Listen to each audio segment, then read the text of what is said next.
Today we will read Hills Like White Elephants by Ernest Hemingway. This fairy tale contains quiet, relaxing music. If you want stories to fall asleep without music, write in the comments. We hope you enjoy it. Now relax and close your eyes.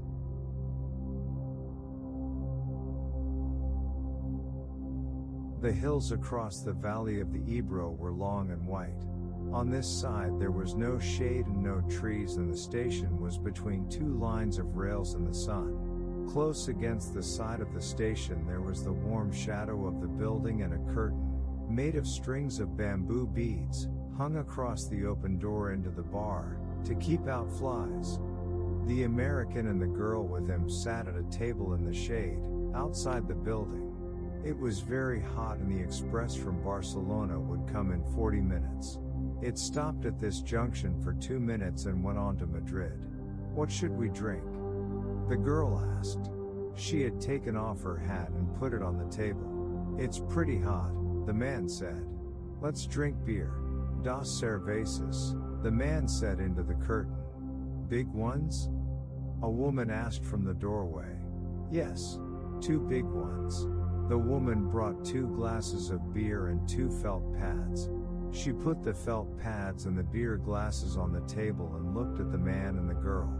The girl was looking off at the line of hills. They were white in the sun and the country was brown and dry. They look like white elephants, she said. I've never seen one. The man drank his beer. No, you wouldn't have. I might have, the man said. Just because you say I wouldn't have doesn't prove anything. The girl looked at the bead curtain. They've painted something on it, she said. What does it say? Anís del Toro. It's a drink. Could we try it? The man called. Listen through the curtain. The woman came out from the bar. 4 reales. We want 2 Anís del Toro. With water? Do you want it with water? I don't know, the girl said. Is it good with water? It's all right. You want them with water? Asked the woman. Yes, with water. It tastes like licorice, the girl said and put the glass down. That's the way with everything. Yes, said the girl. Everything tastes of licorice. Especially all the things you've waited so long for, like absinthe. Oh, cut it out. You started it, the girl said. I was being amused. I was having a fine time. Well, let's try and have a fine time. All right. I was trying. I said the mountains look like white elephants. Wasn't that bright? That was bright.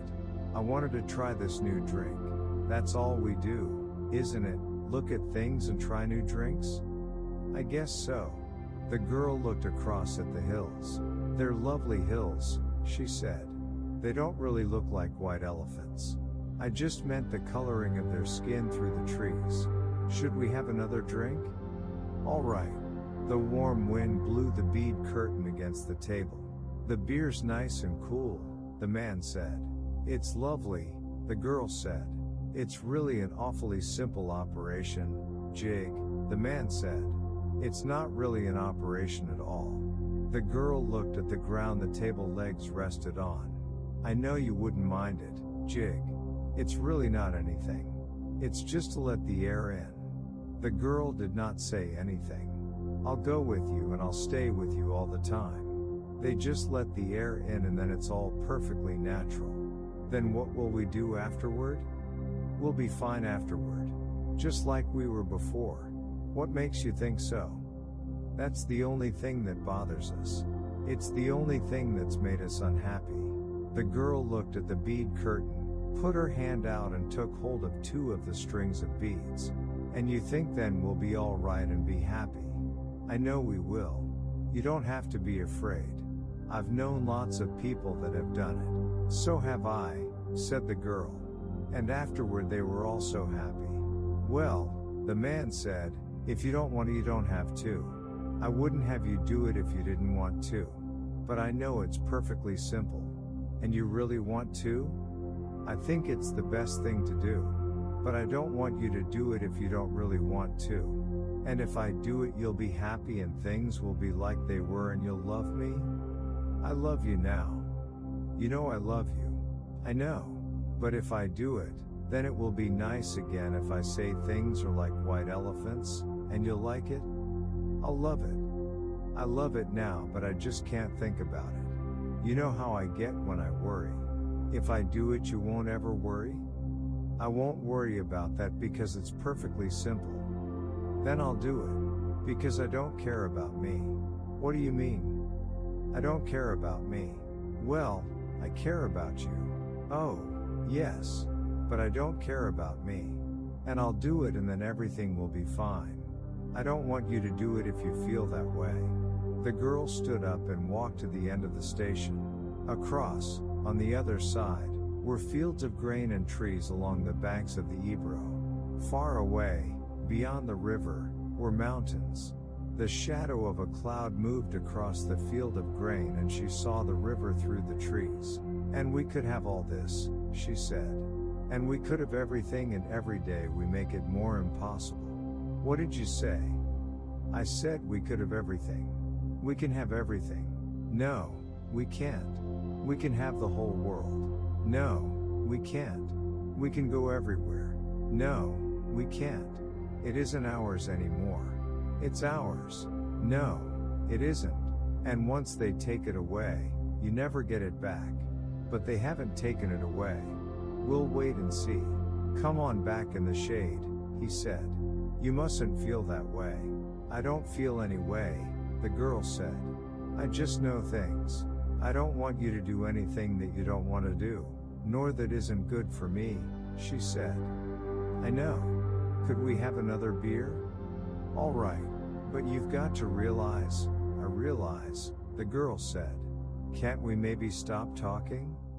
They sat down at the table and the girl looked across at the hills on the dry side of the valley and the man looked at her and at the table. You've got to realize, he said, that I don't want you to do it if you don't want to. I'm perfectly willing to go through with it if it means anything to you. Doesn't it mean anything to you? We could get along. Of course it does. But I don't want anybody but you. I don't want anyone else. And I know it's perfectly simple. Yes, you know it's perfectly simple. It's all right for you to say that, but I do know it. Would you do something for me now? I'd do anything for you. Would you please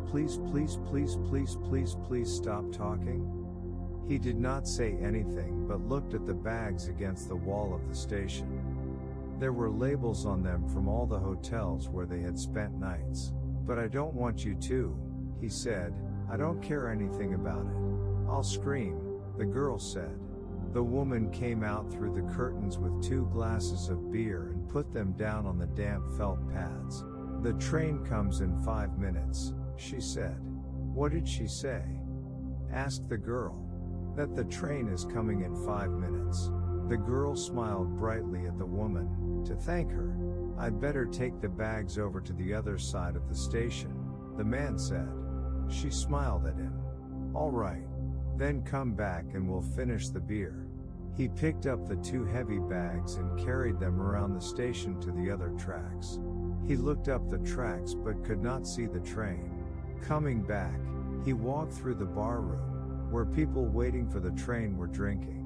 He drank an anise at the bar and looked at the people. They were all waiting reasonably for the train.